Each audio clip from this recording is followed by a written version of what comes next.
Hey guys, अस्सलाम वालेकुम. This is Rabia and I'm gonna talk about जो बच्चे हैं संग समेट लो. किताब मैंने ऑलमोस्ट आधी से ज़्यादा पढ़ ली है. पहले मैंने सोचा था पूरी किताब का एक साथ रिव्यू करूँगी, but I think there is a lot to talk about, so I didn't want to do a 1 hour review. I am going to divide it in 2 parts and I should speak in Urdu. हाँ, मुझे उर्दू में बात करनी चाहिए क्योंकि मैं उर्दू का novel review कर रही हूँ ना. ठीक है, सो मैं कोशिश करूँगी कि मैं ज़्यादा से ज़्यादा उर्दू में बात करूँ, आहिस्ता बात करूँ, स्लो बात करूँ. मैं एक्साइटमेंट में बहुत तेज़ी बात करना शुरू कर देती हूँ. सो ये हिस्सा 1 है या पहला हिस्सा है मेरे बुक रिव्यू का. Sorry, part 1 of my book review of जो बच्चे हैं संग समेट लो. सबसे पहले तो इसमें बहुत से स्पॉयलर्स होंगे. सो अगर आपने किताब नहीं पढ़ी है और अगर आप ड्रामा देखना चाहते हैं विदाउट नोइंग कि क्या है, तो फिर आपको शायद ये वीडियो नहीं देखनी चाहिए. अगर आप फ़ैन हैं जो बच्चे हैं संग समेट लो, तो you might want to watch this video and share my excitement with yourself in comments below. So book जो है वो फ़रहत इश्तियाक ने लिखी है. कहानी है लीज़ा और सिकंदर शहरयार की. सिकंदर शहरयार जो हैं वो लॉयर हैं. लीज़ा एक पेंटर हैं, आर्टिस्ट हैं जो इटली में रहती हैं. इटली में हैं इस वक्त, लंदन में रहती हैं, बट शी इज़ विजिटिंग रोम. और सिकंदर जो है वो अपने किसी काम से, फर्म के किसी प्रोजेक्ट की वजह से रोम पहुँचे हैं. वहाँ पे उन दोनों की मुलाकात होती है और किस तरीके से वो एक दूसरे को जानना शुरू करते हैं, किस तरीके से वो एक दूसरे के करीब आते हैं, फिर क्या होता है ये तो आप बुक में ही पढ़ सकते हैं. सिकंदर और लीज़ा दोनों की एक हिस्ट्री है. दोनों की ज़िंदगियों में कुछ ना कुछ दुख हैं जो शायद उन दोनों को एक दूसरे के करीब ले आते हैं या उन दोनों को वो इंसान बना देते हैं जो कि वो अभी हैं. कहानी मैं कुछ स्टेप बाय स्टेप चलूँगी. राइटिंग कैसी है? राइटिंग बहुत अच्छी है. बहुत सिंपल उर्दू में लिखा हुआ है. कहीं भी बहुत सख्त उर्दू, सिलीस उर्दू या ऐसी उर्दू नहीं इस्तेमाल की हुई जिसको पढ़ के आपको मुश्किल हो या आप सोचें कि यार ये हमें समझ नहीं आ रही है या ये मुश्किल हो रही है. और कहानी के लिखने का अंदाज़ भी बड़ा लाइट है. सो आप पढ़ते जाते हैं, आपको पढ़ने में आसानी है.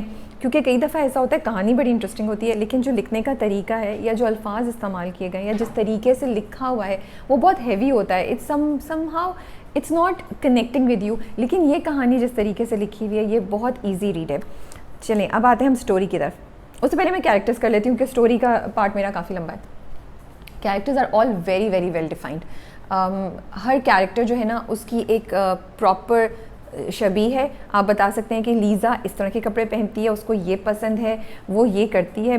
लीज़ा ये कह सकती है. इसी तरह सिकंदर जो है उसका भी एक प्रॉपर स्केच है. जैन, उम्मे मरियम, महमूद साहब. एंड बेस्ट पार्ट है कि जितने भी कैरेक्टर्स हैं सिर्फ ये नहीं कि लीड कैरेक्टर्स जो हैं उनके कैरेक्टर स्केचेस हैं. हर कैरेक्टर जो है इसमें, हर किरदार जो है उसको बहुत अच्छे तरीके से डिफ़ाइन किया हुआ है. और कुछ जगहों पे उन्होंने ना राइटिंग की एक और बात, बड़े छोटे से अंदाज में, छोटे से टाइम में, कुछ पैराग्राफ्स में वो हर कैरेक्टर की एक हिस्ट्री बता देते हैं. जैसे लीज़ा की अम्मी, लीज़ा के फादर महमूद साहब जो हैं, उनका कुछ पैराग्राफ्स में उनकी हिस्ट्री बता दी और हमें पता है कि वो किस किस्म के इंसान हैं, क्या हम एक्सपेक्ट कर सकते हैं.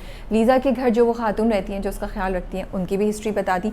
तो कहीं भी ऐसा नहीं हुआ कि आपको इवन रॉबर्टो की हिस्ट्री बताई हुई है. वी इवन नो कि रॉबर्टो के बारे के कितने बच्चे हैं, क्या है क्या नहीं है. सो ये पार्ट मुझे बड़ा अच्छा लगा. लेकिन उन्होंने इतने अच्छे से किया है कि कहीं ऐसा नहीं हुआ कि पूरा एक चैप्टर आपने उस पर लगा दिया रॉबर्टो पे या वो खातून जो लीज़ा के घर रहती है. बड़ी तेज़ी से, वेरी स्विफ्टली, वेरी क्विकली उन्होंने आपको सारे कैरेक्टर्स के बारे में कुछ ना कुछ बता दिया. तो ये बात मुझे बड़ी अच्छी लगी. स्टोरी की तरफ अगर हम जाएं तो स्टोरी जो है वो it's a romance and family drama. तो उसमें कुछ चीज़ें रिफ़्रेशिंग है, नहीं है. रोमांस आपको भरपूर मिलता है. हम लोग बहुत दफ़ा कंप्लेन कर रहे होते हैं कि यार ड्रामों में भी और बुक्स में कि रोमांस तो मिलता ही नहीं है, रोमांटिक मोमेंट्स ही नहीं मिलते, क्यूट नाइस मोमेंट्स जिनको आप याद कर सकें, जिनसे आप कुछ सोच सकें, जो आपको which make you feel good. So लेकिन इस बुक में आपको ये भरपूर मिलेंगे. इनफैक्ट आधी से ज़्यादा बुक तो कम्प्लीटली लीज़ा और सिकंदर की इंटरेक्शन पे, इवन जैन और उम्मे मरियम के जो कुछ सीन है वो भी बड़े क्यूट हैं, यू नो. सो आपको ये चीज़ इसमें काफ़ी ज़्यादा मिलेगी. और टुवर्ड्स द एंड तक बहुत से मोमेंट्स आ रहे होते हैं जहाँ लीज़ा और सिकंदर एक दूसरे के साथ हैं. ओके, अब मैं जब बोल रही हूँ तो मुझे एक और बात आ रही है जहन में कि इस कहानी का मेन जो फोकस है वो लीज़ा और सिकंदर हैं.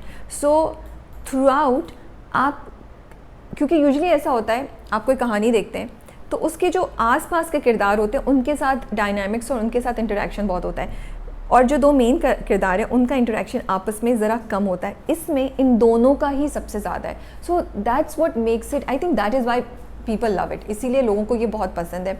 और इसीलिए शायद आपके दिल में ये बैठ जाती है कहानी। अब मैं सोच रही हूँ तो मुझे ये ख्याल आ रहा है, क्योंकि कॉन्स्टेंटली जो इंटरेक्शन है वो लीज़ा और सिकंदर, लीज़ा और सिकंदर, लीज़ा और सिकंदर है। तो बाहर के लोग सिर्फ आके टच करके चले जाते हैं, तो कहानी का फोकस वहीं रहता है।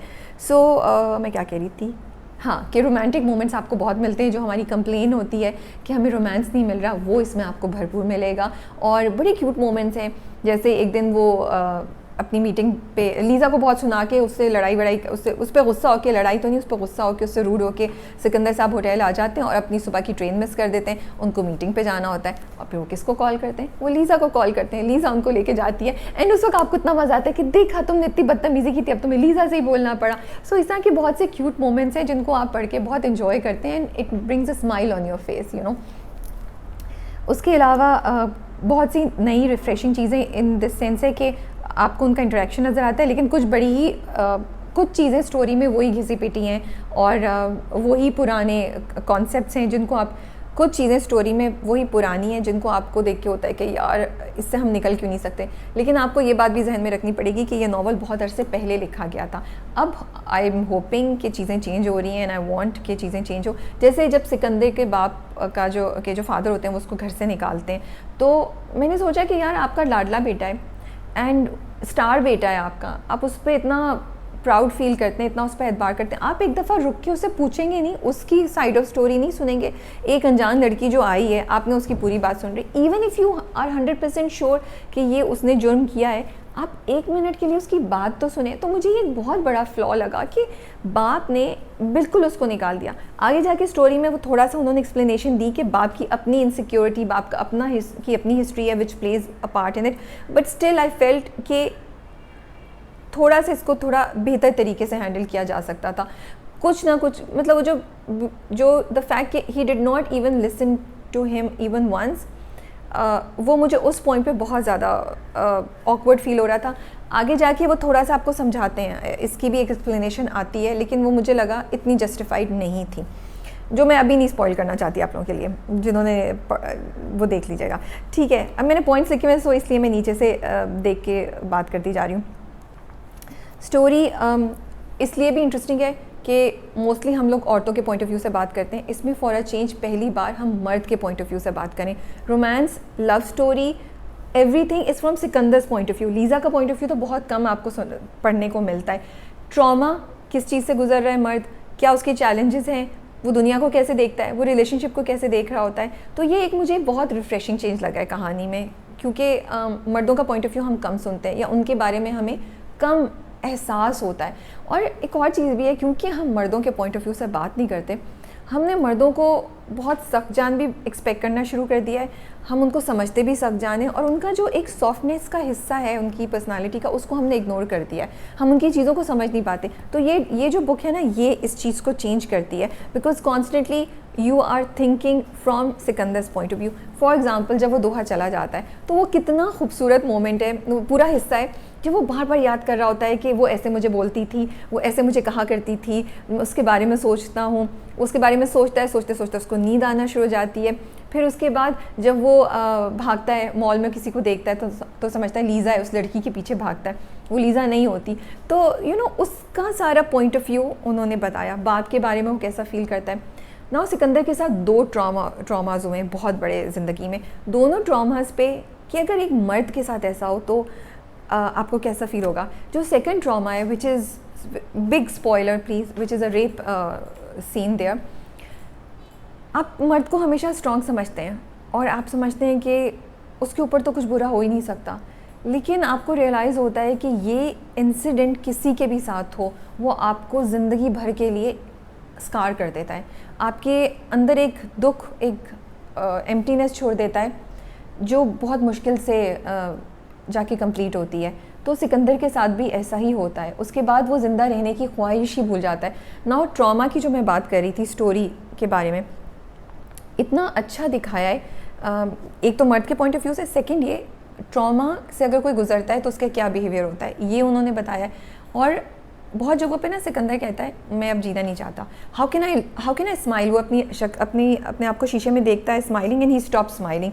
शुरू में जब मैं पढ़ रही थी तो मुझे बहुत कन्फ्यूजन हो रही थी कि ये क्यों है, क्या है, और फिर आगे जाके उन्होंने उसको बताया, उसका थॉट प्रोसेस बताया कि सिकंदर अपने आप को ब्लेम करता है कि मैं तो डिज़र्व ही नहीं करता, मैं तो इतना बुरा इंसान हूँ, मेरे साथ इतना बुरा हुआ है बिकॉज मेरे साथ बुरा हुआ है इसलिए I don't deserve to live and I don't deserve to be happy, I am a really bad person. और ये एक थिंकिंग है जो ट्रॉमा के बहुत से लोगों में जाती है। तो ह्यूमन साइकोलॉजी जो इधर यूज़ हुई है वो मुझे बहुत अच्छी लगी।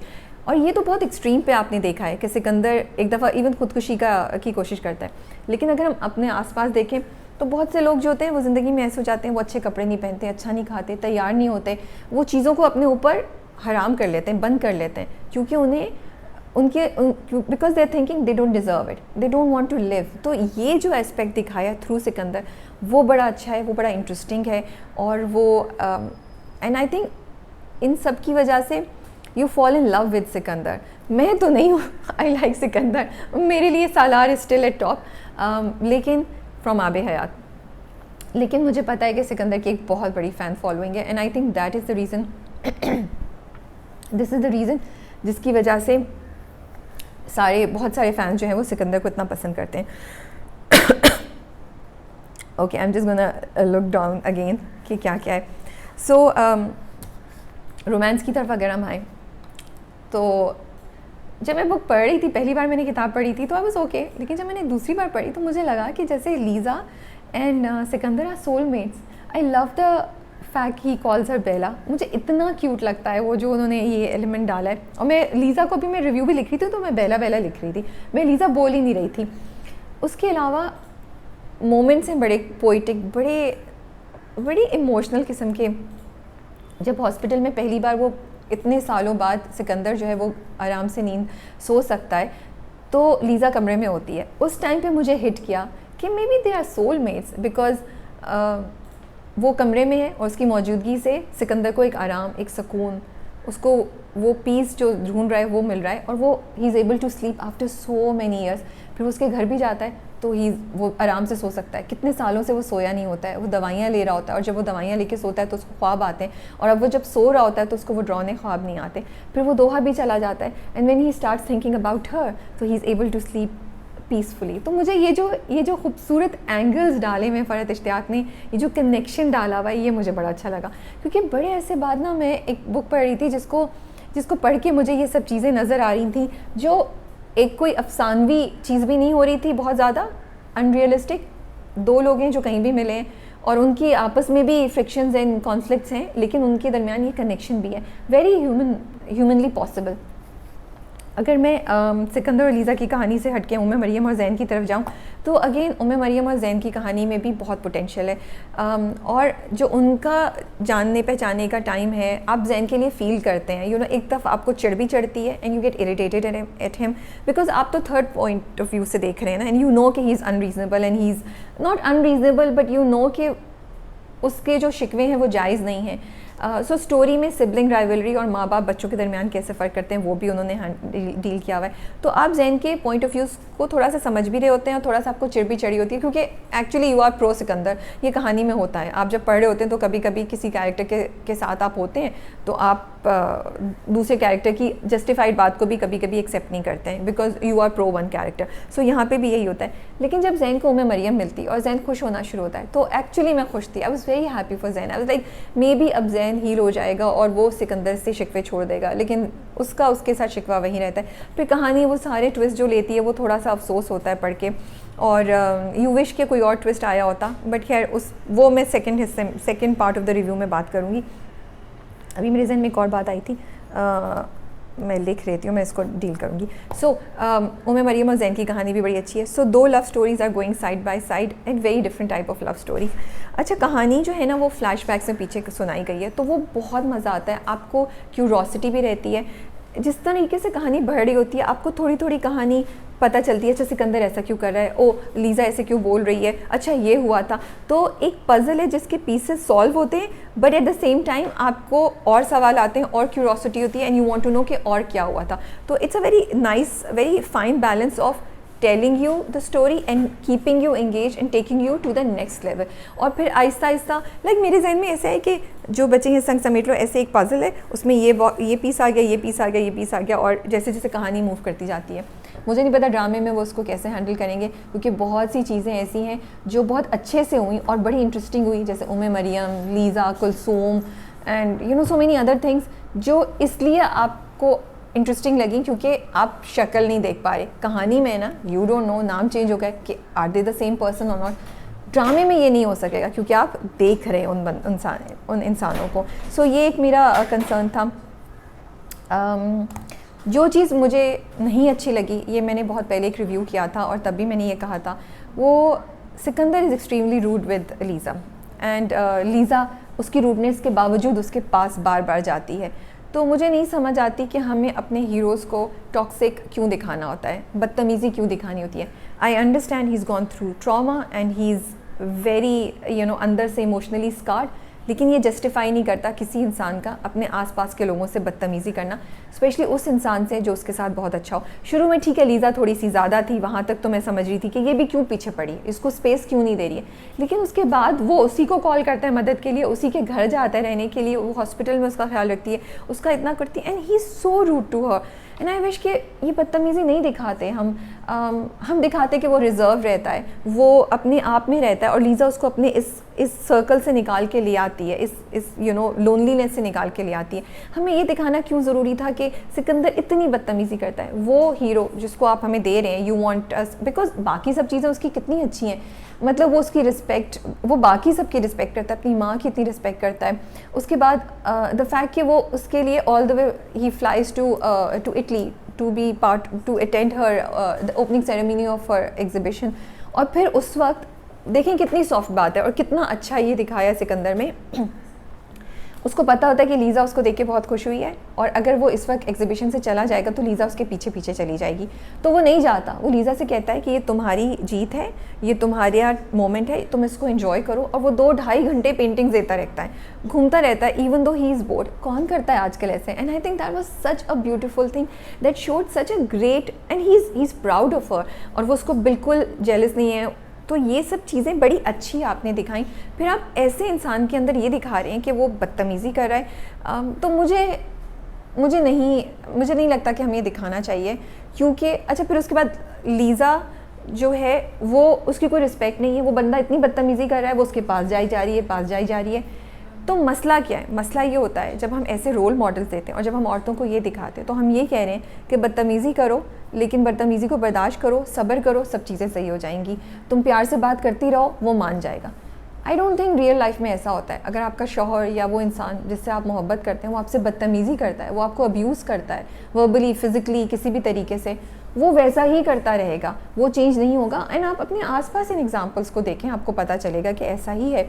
तो हम ये गलत एक्सपेक्टेशन क्यों दे रहे हैं लड़कियों को कि एक बंदा जिसको आप बहुत पसंद करती हैं, अगर वो थोड़ी सी आपसे बदतमीज़ी कराए या आपके साथ रूड है, बर्दाश्त कर लें, अच्छे से बात करें, 2-3 दिन के बाद वो ठीक हो जाएगा, 2-3 दफ़ा बदतमीज़ी के बाद ठीक हो जाएगा। I don't think I want to give this message to young girls and boys के boys have the right to misbehave, girls should keep taking this बदतमीज़ी।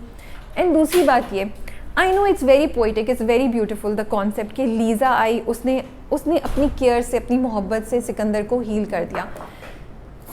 ये कहानी बहुत अरसे पहले लिखी गई है, एंड आई होप कि अब कॉन्वर्सेशंस चेंज हो गई हैं। I don't want us to think कि somebody will come and heal us, really, you know. So yes, ये एज आई सेड, अब कॉन्वर्सेशंस डिफरेंट हो गई हैं, उस वक्त ये शायद चीज़ सही होती हो। Yes we do want soulmates, yes we do want people who love us madly and crazily, लेकिन वो इंसान आके आपको क्योर कर दे, वो आपको पीस दे दे। मैं नहीं चाहती कि हम इस तरह की बातें करें और इस तरह के रोल मॉडल्स या इस तरह के आइडियाज़ दें। You need to heal on your own. Somebody can facilitate, somebody can be there to guide you or show you the way, but that person cannot be your solution, that person cannot be your healer. That's what I think. थोड़ा सा healer वाली बात को मैं बाद में change करूँगी शायद उसको निकाल दें, मतलब सो ये मुझे इश्यूज़ थे। लेकिन एज आई सेड ये बुक बहुत पहले लिखी गई थी, अब ऐसा नहीं होता है, अब कॉन्वर्सेशंस चेंज हो रही हैं। सो जो ड्रामा बन रहा है, आई रियली होप ड्रामे में ये 2 चीज़ें चेंज कर दें प्लीज़। हमें नहीं दिखाइएगा कि सिकंदर बदतमीज़ी कर रहा है, हमें नहीं दिखाइए कि सिकंदर को लीज़ा ही सही कर रही है। हम कहाँ के सच्चे थे में भी यही दिखाया था कि वो जो हीरो हैं हमारे वो कितने टॉक्सिक हैं। और मैं यही सोचती थी कि मुझे समझ आता है उनका, लेकिन why do we need to show it, why can't we show something else. हम इतने क्रिएटिव तो हो सकते हैं। ड्रामे में मैंने सुना है कि फवाद खान जो हैं वो सिकंदर का रोल प्ले कर रहे हैं और मायरा खान जो हैं वो लीज़ा का रोल प्ले कर रही हैं। ज़ैन और उम्मे मरियम के लिए बहुत से नाम आते हैं, अहद रज़ा मीर, हमज़ा अली अब्बासी और हानिया, इन सब के नाम मैंने सुने, कंफर्मेशन नहीं है। ये सब अनऑफिशियल है जो मैं आपको बता रही हूँ। I don't have a official confirmation from anywhere, so I am excited, we'll see ये कि कैसा होगा। लेकिन ये नेटफ्लिक्स के लिए बन रहा है तो may be they won't be bothered कि पाकिस्तानी ऑडियंस क्या सोचती है।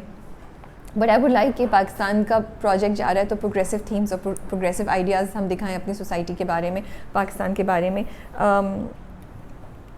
एक लास्ट चीज़ जो मैं कहना चाह रही थी, मैं क्या कहना चाह रही थी, या बुक अच्छी है, इंटरेस्टिंग है। मैं भूल गई हूँ, आई होप मुझे याद आ जाए बाद में, तो मैं नेक्स्ट वाले में कर दूँगी। यही बात है ना कि इसमें बहुत सी चीज़ें थी। इफ़ यू आर थिंकिंग इसको पढ़ना चाहिए नहीं पढ़ना चाहिए, वैसे ये शायद मुझे पहले कर देना चाहिए था, लेकिन अच्छा है, मज़ा आता है पढ़ के। मैं थोड़ा सा क्रिटिकली देखती हूँ, मुझे ऐसी थीम्स नहीं पसंद जहाँ पे टॉक्सिसिटी या नेगेटिविटी होती है। But I love the romance, I love the small bits between Liza and Sikandar. Moments बड़े प्यारे हैं, कहानी में बहुत सी थीम्स साथ चल रही हैं, and the fact that it is based it focuses on Liza and Sikandar, वो मुझे सबसे अच्छी बात लगी। मैं अपनी लाइन ख़त्म कर रही हूँ। यहाँ पे जो भी है ऑफिस में मेरे साथ वो यहाँ पे आ जाए ताकि वो वीडियो को बंद कर सके। So yes, that is all. This is first part of my review of जो बचे हैं संग समेट लो। अगर आपने बुक पढ़ी है तो अपने कॉमेंट्स में अपनी राय मेरे साथ शेयर कीजिए। I would love to hear your point of view, and also if you agree with what I said, take care and Allah Hafiz.